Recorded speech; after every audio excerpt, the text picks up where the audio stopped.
Zipporah is one of the most interesting and enigmatic characters in the Hebrew Bible and the Old Testament. As with the wives of the main biblical characters, the scriptures contain very little information about her. There is even no certainty that she was Moses' only wife, something very striking considering that she is the patriarch who, according to the Bible, led the Israelite people during the Exodus. Who was Zipporah? Under what circumstances did she meet Moses?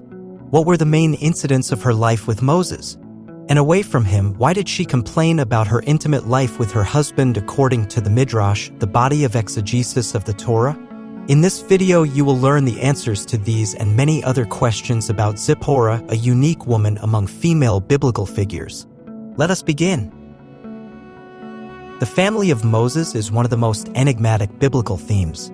While the Hebrew Bible and Old Testament provide ample detail about the Israelite patriarch's career and leadership, information about his family members is notably scarce. This glaring absence of information adds an intriguing layer of mystery and encourages various modern interpretations, all despite the fact that the women in Moses' life, including his mother, played a crucial role in the liberation of the Israelite people. According to the Bible, after killing an Egyptian who was beating an Israelite woman, Moses was forced to flee to Midian to escape the death penalty. One day, while Moses was sitting by a well, Jethro's daughters came to water his father's animals. Other shepherds also showed up with their flocks and tried to delay the women so that they could water their cattle first. Moses defended the right of Jethro's daughters and first watered his animals. When the women returned home, Jethro was surprised that they had returned so early, and his daughters, according to Exodus 2 verse 19 to 21, responded. They answered, "An Egyptian rescued us from the shepherds. He even drew water for us and watered the flock." "And where is he?" Reuel asked his daughters. "Why did you leave him? Invite him to have something to eat." Moses agreed to stay with the man who gave his daughter Zipporah to Moses in marriage.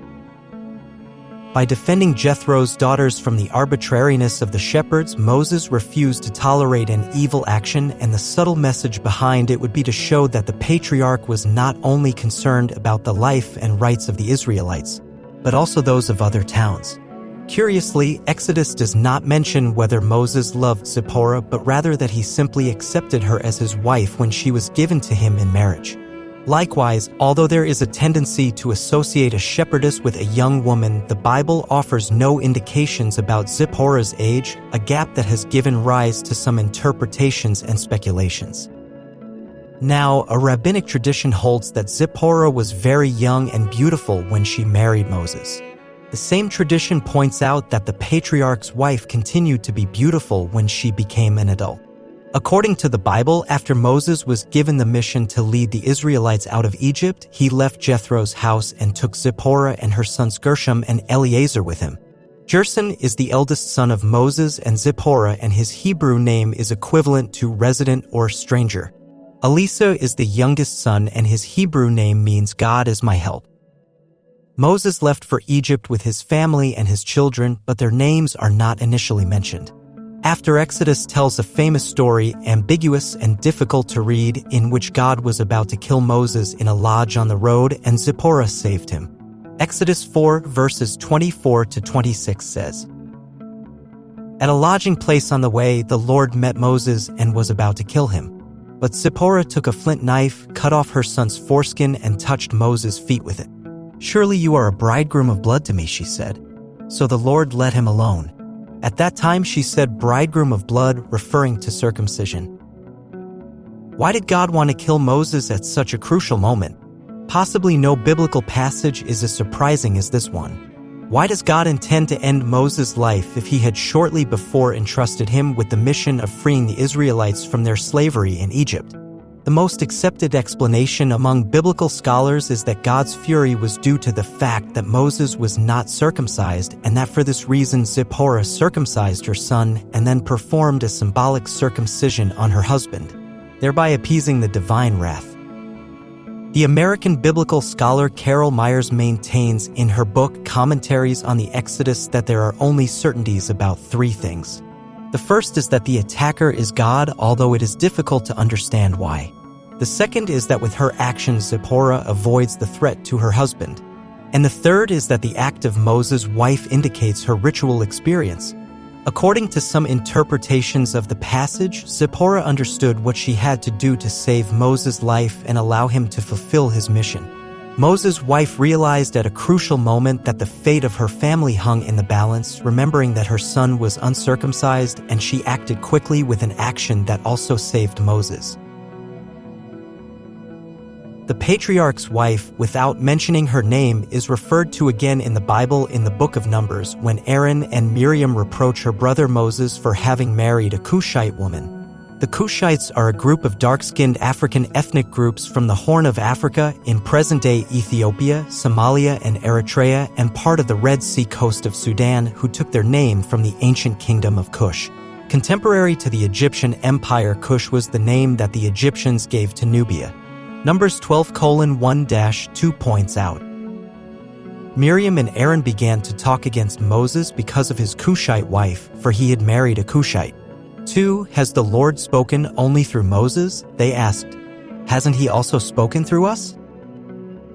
According to the Exodus Midrash, Moses took his family with him to Egypt because he wanted them to be at the Israelites' side when they received the Torah. However, Zipporah and her children are not mentioned in the account of the 10 plagues, nor did she reappear at the beginning of the Exodus when Moses was already in the desert. Exodus 18 verses 5-6 says, Jethro, Moses' father-in-law, together with Moses' sons and wife, came to him in the wilderness, where he was camped near the mountain of God. 6. Jethro had sent word to him, I, your father-in-law Jethro, am coming to you with your wife and her 2 sons. However, the canonical scriptures do not clarify when or why the separation of Moses and his wife and children occurred. The Midrashim present Moses as if he did not want to be separated from his family so that they would participate in the delivery of the law to the Israelite people on Mount Sinai as a formative milestone of the Jewish people. Concern for the safety of his family after his conversation with Aaron prompted him to send Zipporah and her children to the house of his father-in-law Jethro. According to some Bible interpreters, Moses and Zipporah were a distant couple if only because they were separated during the time the Israelite leader spent in Egypt managing the exodus of his people while his family waited in Midian, at Jethro's house. But even after they met again, there is no biblical mention of Moses involving his wife in her ministry or requiring her support in any activity. Some rabbis who have studied the relationship between Moses and Zipporah speculate that Moses divorced his wife, at least orally. Zipporah is a unique biblical character for being the wife of Moses and the only woman to perform circumcision. Zipporah not only remained beautiful in her adulthood and old age, but she also remained in good physical condition. Moses' wife was considered beautiful by her husband and everyone else. The rabbis suggest that Miriam and Aaron discussed Moses' estrangement from his wife. The Midrash admits that Moses abstained from sexual relations with his wife from the moment of the giving of the Torah, but this was by God's order. Indeed, Exodus 19 verse 15 says, It is unknown how Zipporah died. According to Deuteronomy, Moses died on Mount Nebo in Moab, seeing the promised land of it, but without being able to enter it due to God's punishment. She was 120 years old and in full force according to the same biblical book. However, the Bible says nothing about Zipporah's death. Did she die before Moses? Did she survive and enter the promised land with Joshua?